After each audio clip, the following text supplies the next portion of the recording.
wow, this guy's really good. I'm like, I know. I'm like, I think what he's going to sell me is going to be really expensive. I'm like, I think it's going to be like $5,000. My husband's like, no, it's going to be really expensive. He's like, I think it's $10,000. So that when James says, you can join my mastermind by the end of the week for $25,000, I was like, bloop.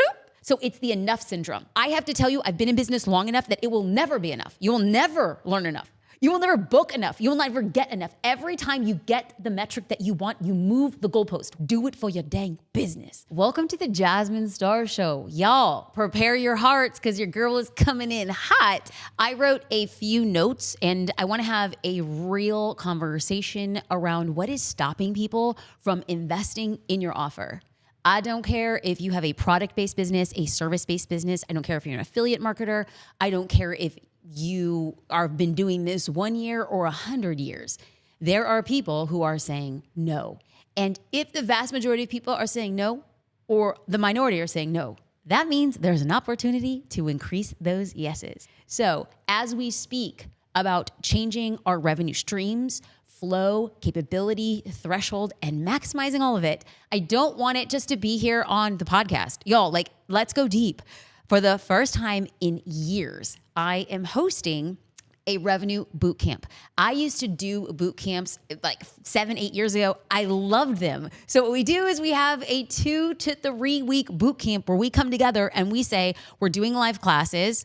This is us making a commitment. We are going to be changing to get changes. And I am showing up in this private community. So join us. It's free to sign up. JasmineStar.com/revenue bootcamp. Let's talk about doubling your revenue, not just this year, but this quarter. So as we go into this conversation, we're going to be doing it here on the podcast. I'd love to do it more in depth on the inside of the Revenue Bootcamp group. But what I'm going to be focusing on right now as a starting point is, can we create content that removes excuses to buy? So if you and I have a conversation, I can have a one-on-one conversation with you to refute your reasons as to why you won't buy. But when you start doing bigger things in your business, you start realizing that your time is the most valuable thing that you have. So in order to maximize that, you say, what can I create that will get people out of their own way? Now, this just means that we're going to get super practical and figure out exactly what content you need to create, period. Now, as we are creating content that addresses people's reasons why they're not investing in your business, I want you to think about this in 2 ways. We can and we will create content on the outside that we put out on podcasts, on interviews, on social media. This is content where we largely refute why somebody wouldn't buy. But not everybody on social media was thinking about buying your product or service at that time. But when somebody makes a declaration and says, hey, I want to learn a little bit more about your business, and then they book a call, they have a strategy session, they talk to somebody on your sales team, or they attend a live class, or perhaps they do a boot camp, or maybe they go to a virtual summit. What I'm saying is when somebody expresses interest outside of just social media, it means that they're being primed to buy. When somebody is being primed to buy or considering to buy, then what I like to think of content that refutes a reason not to buy in terms of a bonus, in terms of something they get when they buy that refutes their objection. Now, I first want to have a conversation about objections. Now, if you're watching the video, you're going to see my eyes kind of drift down to my notes. It's going to be totally normal because your time is the most valuable thing that you own. And I'm not going to go on tangents and I'm not going to go on riffs. I'm actually just going to deal you the whole steak. No sides, no amuse-bouche, no salad, no bread and butter. This is just the steak. Now, I want us to remember that we're having conversations around bonuses. The best bonuses are not, here's another reason to buy. The best bonuses are, here's another reason to buy that actually refutes your objection. When you say, I don't think I can buy because, and then you as a business owner can offer something on the inside after the transaction has existed to refute that objection, it removes all objections. When you are in a sales period or in a sales phase, your goal is to refute all objections and get somebody to make a decision. Now, as we go through this conversation, write down a few objections that come to mind why somebody wouldn't buy your offer. If you are listening, pause this. If you are watching, put this on hold for a second.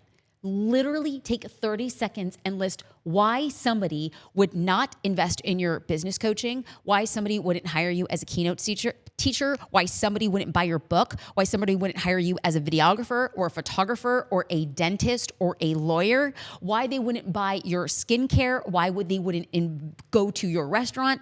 Literally list the reasons why somebody wouldn't do something. This is the time you pause. Let's go. Okay, welcome back. I want to make sure and give credit to where credit is due. I learned how to create content and how to create bonuses that refute objections from my mentor, James Wedmore. So please know, if I say anything smart, it's his. If I say anything terrible and doesn't make sense, entirely my own. Okay, first and foremost, when I look at objections, I now look at them not as a no to my product or service. There was a time when somebody said no, and I felt like that no said, no, I don't want to invest in that course. No, I do not want to join that bootcamp. No, I do not want to buy that PDF. No, I don't want to invest in tutorials. No, I don't want to hire you for consulting. No, I don't want to commission you to come in and teach our branding and marketing team. And it felt like it was objection was not a no. Well, we don't think that's not a no. A no is only a no. Now, an objection is a manifestation of fear, doubt, and uncertainty that your customer or client is facing. When somebody says no, I'm not going to push it. They've said no. But if somebody comes up with, well, it's then what I'm immediately prone to hearing is this fear? Is this doubt? Or is this uncertainty? And in the back of my mind, I need to have an answer to refute. And I can't just say, yeah, but when you're on the inside. No. What I need to say is, if they are in fear, I have something that's going to make you feel confident. If they are doubting, I say, oh, well, here's something that will remove all doubt. If they are uncertain, I first need to identify why they're uncertain and then provide a piece of content that overcomes that uncertainty. So these fears and doubts and uncertainty, that's what's preventing somebody from buying the offer.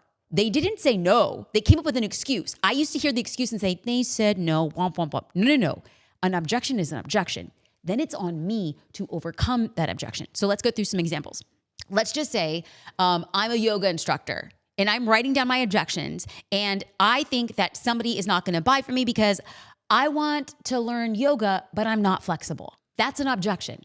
Now, let's say I'm a clothing boutique owner, right? So we're going to go from yoga instructor. Now I'm a boutique owner, and maybe they would say, this dress would be perfect for my brother's wedding, but I just don't have the right body for it. So the objection is, I am not the type of person whose figure would shop in this store. Okay, these are example objections. Now, as business owners, our job is to help our future customers overcome their objections by moving them from fear to possibility. When you are going in the sales process, when you have somebody reach out to you and they're interested in what it is you're doing, they're asking, on a subconscious level, begging and imploring you, please make it easy for me to say yes. When we hear that they want to, but they think that they're not great on camera, their body isn't ready for that. They don't have enough time. They don't have enough money. It's not that close. What if they fail? They're not saying no. It is your job to say, this is fear, but what does it look like in possibility? When you sell the possibility by refuting their fear with things that will get them over that, then it becomes a much easier yes. Now, first and foremost, this is not like, oh, devious, let me get into your mind. This is pure empathy. If I'm a boutique owner and there is a shopper who's feeling a certain way about their physique, I'm not like, if I convince her, I make more money. No, this is like, if I convince her she loves herself from the inside out. If I'm a yoga instructor, I'm like, I believe yoga can change your life. This is not about a credit card. This is about mind-body awareness and the manifestation of you reaching your health goals. Empathy goes a long way. And we do this by putting ourselves in their shoes. Oftentimes, generally speaking, business owners create a business off a pressure point that they experience. And if you experience this pressure point and then you came up with a solution, the person who is most likely to buy from you is a former version of yourself. So just think about who you were when you were not flexible for yoga. Just think about who you were when you walked into a boutique and the clothes didn't fit the way that you wanted. When you are selling a course, go back to your biggest point of struggle, and then you want to think about the transformation that occurred so that you're walking through with empathy saying, I understand the fear, the doubt, and uncertainty, but hey, I know how to walk you through that because I have been there too. So one thing that in my career, when I was thinking about overcoming objections, I felt almost responsible to change somebody's mind. You are not responsible for changing their mind. You are only responsible to being empathetic and addressing the fear. I do not have the power to change your mind. Only you can change your mind. But it is only my job to be empathetic and to actually outline the path for you to overcome it. Then you change your own mind. We do this when we are moving in empathy, and I know I'm not going to change your mind. So, okay, how do you do this? Well, the focus of the selling becomes, well, how do I best serve them? This is not like, so this is the ABCs, always be closing, let's go, like double it. If I'm not doing 4 times of what I did last Friday, then I'm not doing enough. No, we shift our focus from how do I serve them? Instead of like, how do I get their credit card? How do I serve them? I'm telling you, the more ways that you serve, the more ways you remove fear, doubt, and uncertainty, the faster you're gonna be making your sales. This is gonna be the mechanism how we do that. So when I first joined my mastermind, it was hosted by a gentleman by the name of James Wedmore, who still to this day is a very big mentor. Now, when he made an offer, I was watching an online class, a webinar, and he made an offer to join his mastermind. Now, I didn't know James. I didn't even know what the word mastermind was. And so when he gets to the point to where he's going to say, I'm selling something to you, my husband and I were watching his class, and my husband turns to me and he's just like, wow, this guy's really good. I'm like, I know. I'm like, I think what he's going to sell me is going to be really expensive. I'm like, I think it's going to be like $5,000. My husband's like, no, it's going to be really expensive. He's like, I think it's $10,000. So that when James says, you can join my mastermind by the end of the week for $25,000, I was like, bloop.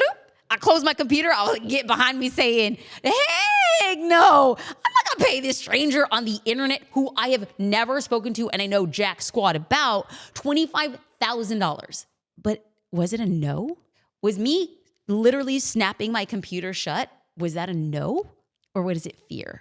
Was it uncertainty? Was it doubt? When I look back to that version of myself, the fear, doubt, and uncertainty was basically, what if I don't get my money back? Like, not in terms of I want a refund, but if I spend $25,000, I better be able to make $25,001. Like, how am I going to do that? What if I don't do that? And so the same thing happened to me again years later. And I joined my very first mastermind in 2015, 2016. And then in 2019, I saw an offer. It was very random, pretty low key. Gary Vaynerchuk owns and runs VaynerMedia. And at the time, he started a new program called 4Ds. This was where you would spend one day in New York City with the VaynerMedia team. And then for 1 hour, Gary Vaynerchuk would come in and do a live Q&A, and he would answer one question from each person in the room. I think there was about like 10 or 12 people. And the cost of that day was $10,000. I saw the price tag and I was like, oh, there's no way I'm gonna spend $10,000 on one day. But was that a no? It was fear, doubt, and uncertainty. Could I really learn something in one day that was going to help me make $10,001 back? What was the ROI? What was my return on investment? Now, in both of those situations, I actually never said no. I had to find ways to overcome my fear, doubt, and uncertainty. And when I thought to myself, if I invest $25,000 for a year of doing business advice, consulting, and accountability with a crew, and I'm like, yeah, I think I could probably find or learn one thing that would help me make $25,000 more in my business. And I didn't make just $25,000 more in my business. In the 12 months of that mastermind, I made $1 million based on what I learned. In the 4Ds event that I spent $10,000 to attend, I didn't get $10,000 back. I probably got closer to 40. I didn't say no. I simply had to find a way to refute my fear, doubt, and uncertainty. And those gentlemen put together an offer and refuted my fear, doubt, and uncertainty with resources, accountability, calls, anything that I would need to actually close the transaction. So in order to address the fears, we have to know what those fears are. And a lot of times we put together an offer, we're like, of course people are going to get it. Like, obviously you need photos. Obviously you need a lawyer. Obviously you need a videographer. But what we don't add to the obviously is that people have options. And how are they going to choose you? When people are working with making a decision and we know that fear comes up in making that decision, there are 2 types of fears. Number 1 is universal fear. And number 2 are business specific fears. Now, universal fears, this applies to any business around the world. People will have fear for any business, and it usually comes up with like, oh, I don't think I have enough money. I don't think I have enough time. I don't think that I know enough. These are universal fears that when people come to making an investment in your legal services, in your photography, in your videography, and coming to your boutique, time and money. That's a universal that applies to 99.9% of businesses. And then there are business specific fears, and that's going to be more specific to your offer. Now, this is where I really want to start drilling down. This goes back to our yoga instructor. One of my specific business fears is that people don't want to do yoga because they're not flexible and they don't want to be that person in the class. Maybe I'm putting together a course on dog training, and maybe people think, well, you know what, my dog is old and I can't teach my old dog new tricks. Maybe those are fears. Great. We have to first know what the fears are. So you have to identify the fear and then find ways to overcome them. Now, in a moment, we're going to pause and we're going to kind of brainstorm those fears of your ideal client, fears, doubts, uncertainties. And then you're going to talk about how they overcome those fears, get what they want as a clean and easy way to invest in the thing that you're offering. So if you're stuck and you're like, Jasmine, I genuinely don't know the fears that people have outside of the universal fears. I am telling you, it doesn't matter if you're selling something for $10, $10,000, or $10 million. People will always say, I don't have enough money. That's never the issue. It's never, I don't have enough time. What it really is people wonder, can I make it a priority? Okay, so knowing that those are universal and those are something that we're all gonna have to figure out, we can discuss those inside of our private group for the Revenue Generating Bootcamp on how we refute those. But let's drill down into business specific fears. Now, when you're thinking about what are they afraid of, think about the questions you're most often asked in your business. Now, if you're saying, Jasmine, I'm new and nobody's really asking me questions, great. Go and look at content on social media, newsletters, private groups, anything like that from somebody who you admire, who's further along in their career than you. So let's say that you want to create a membership or maybe you have one and it's just really not getting you the results that you want. You're like, nobody's asking me questions. Look at somebody else, a peer in your industry who's having a membership that you really admire, and then go to their social media feeds and then see what kind of questions those people are asking. Go to their YouTube channel, watch the videos that they're making, because oftentimes strong content creators are making videos on their most commonly asked questions. Listen, success leaves clues. The harder you look at the clues that people are asking, the more you're going to find ways to refute their fears. So these questions that you receive or that you see other people in your industry ahead of you getting, that's going to be a clue around fears and the bonuses and content you should be creating. Now, the question that I had for James, when I had an opportunity to meet with his sales team, when I was like, yes, I decided to apply to this, that's bad trash crazy, $25,000 mastermind. I decided to apply. And then I got on a sales call. The person I was speaking to said, I'd love for you to talk to James. And my question to James is, okay, if I invest $25,000 in this mastermind, how much access do I have to you? And he asked the best question. He said, do you assume that I'm going to be the only person in the room who could give you advice? Dang! He refuted my fear with a question.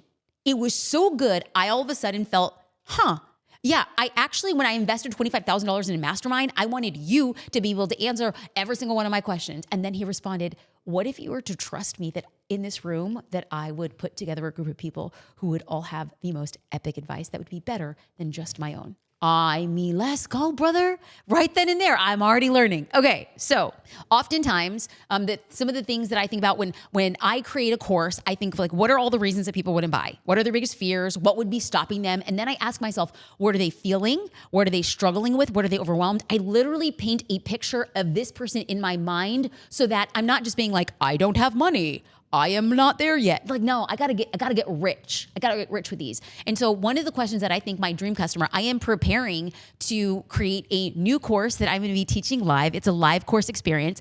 I think that the nature of courses are changing. I still think that recorded courses are freaking awesome and amazing, but I do think that there's a lack of community component that we're gonna be really drilling down on. So we're gonna be working 8 weeks together. It's actually a total of 10 weeks, but surprise, surprise, that's gonna be coming out later because we're gonna having accountability pods and Q&A sessions. So a lot of good stuff in store. So I started putting myself in the shoes empathetically of the person who would say, wow, how long is your course?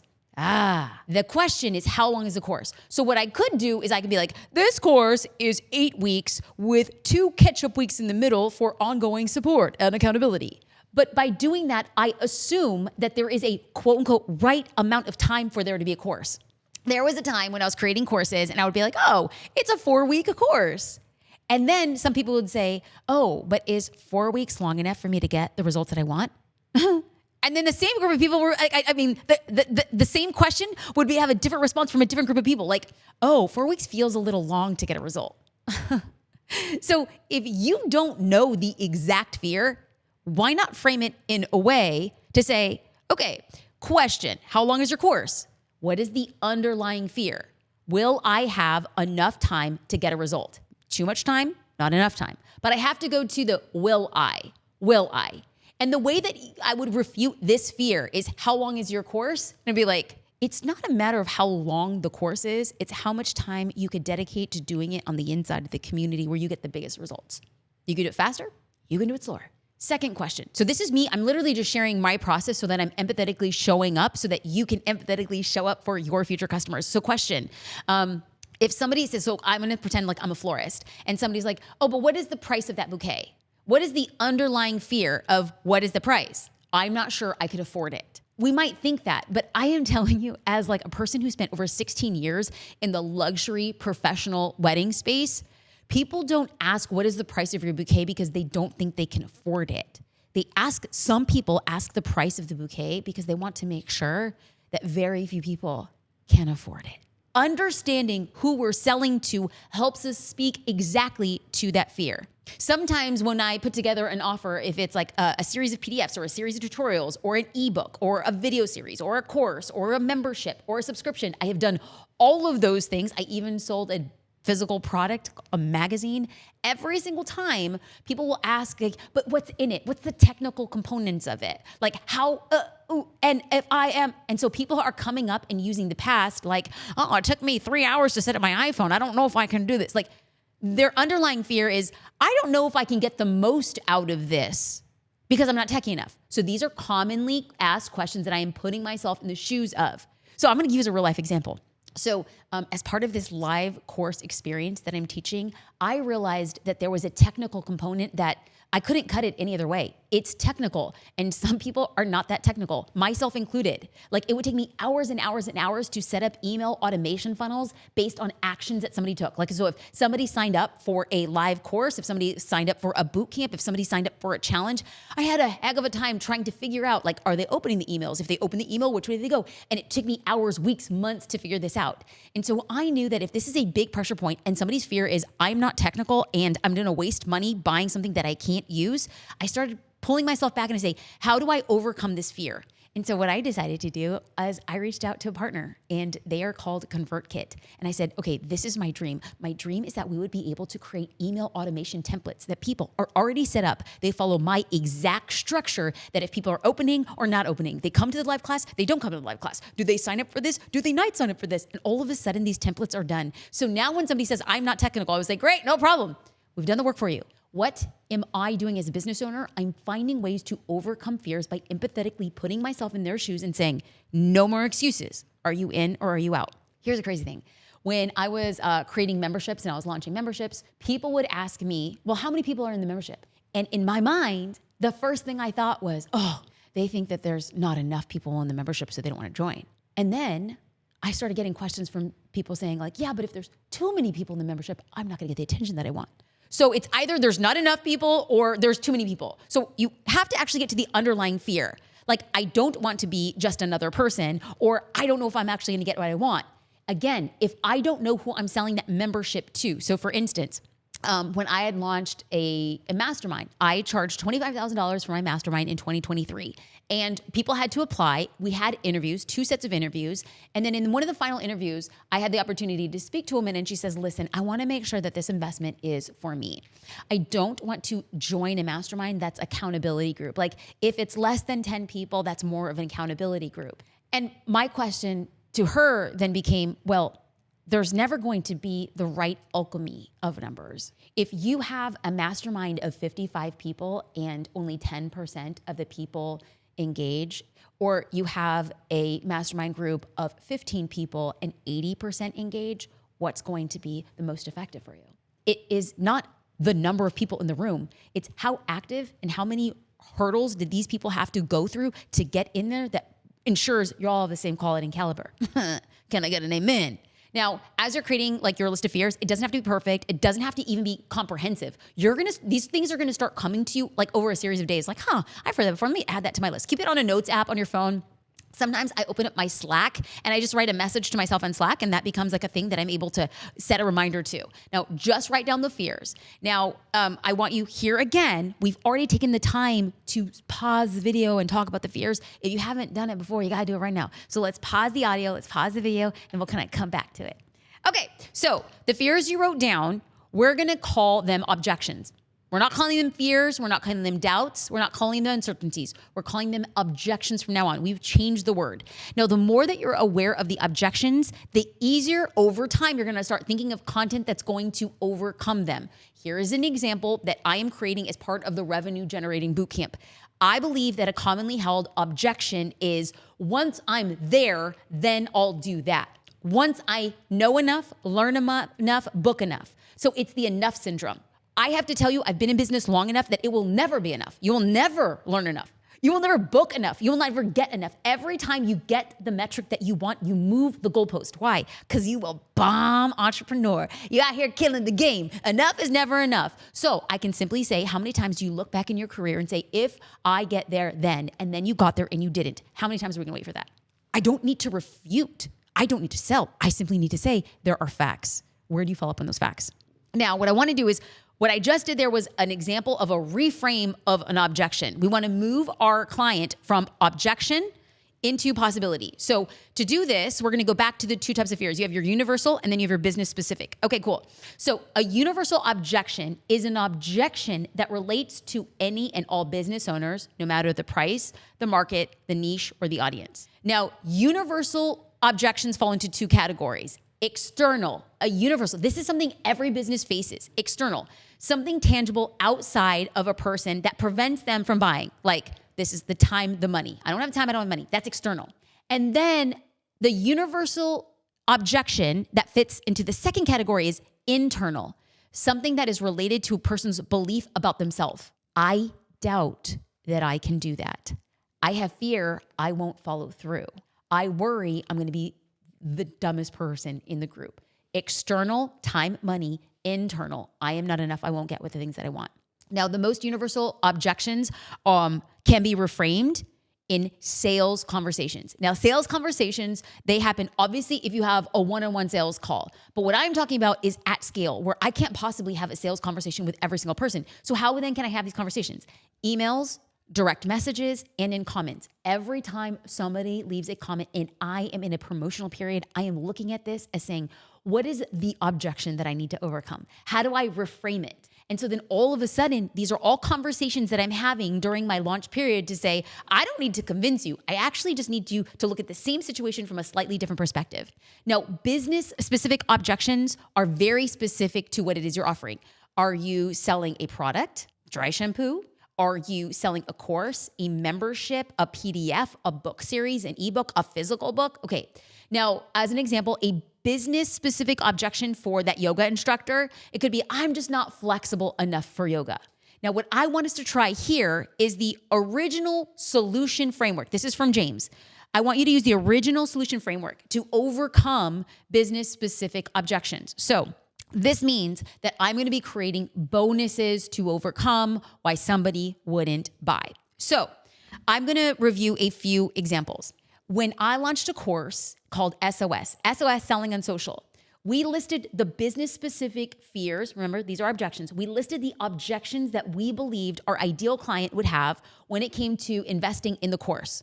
I have a course, SOS, and on the sales page, I'm not running away from it. I'm actually saying, you probably think this, you probably think this, and you probably think this. And if they didn't get to the sales page, I was following up in emails. In fact, I was using it on social media copy. And when somebody was DMing me with a question, I would say, you're probably thinking this. I'm being frontward facing. Fear number one, the course will require too much additional work. And what people are saying beneath that is like, just, I don't have time. Like, my God, are you gonna really make me search hashtags? So the course was called Selling on Social. We were talking about the mechanisms that we use to sell on social media. And people are like, you're gonna make me do more work. I'm gonna have to do searching. How much time am I gonna have to waste? Fear number two that they had towards the course that we had on the sales page. Well, it's just not gonna work fast enough. If I go through this course, is it really gonna help me get sales fast? Like, I need money and I need money like yesterday. Fear number 3. Is this just like a beginner level? Like I need help with advanced strategies. Like I need help with like raising my prices and showing it on social media. That was a fear. It's too remedial, which please don't get me started because I can go on a whole tangent around what is remedial and what is advanced when people aren't taking action consistently. Ooh, different podcast, different time. Fear number 4. Maybe I see my follower number increase, but I don't know how to make them into customers. These were the 4 biggest fears that after a lot of work and conversations around selling that particular course, we came up to. Last, finally, 5th number. Listen, this course is called Selling on Social. I hate selling. It makes me feel queasy. I'm like, it's just not going to work for me. I'm just not a salesperson. So for each objection, we use the original framework to create a bonus that specifically addressed that concern.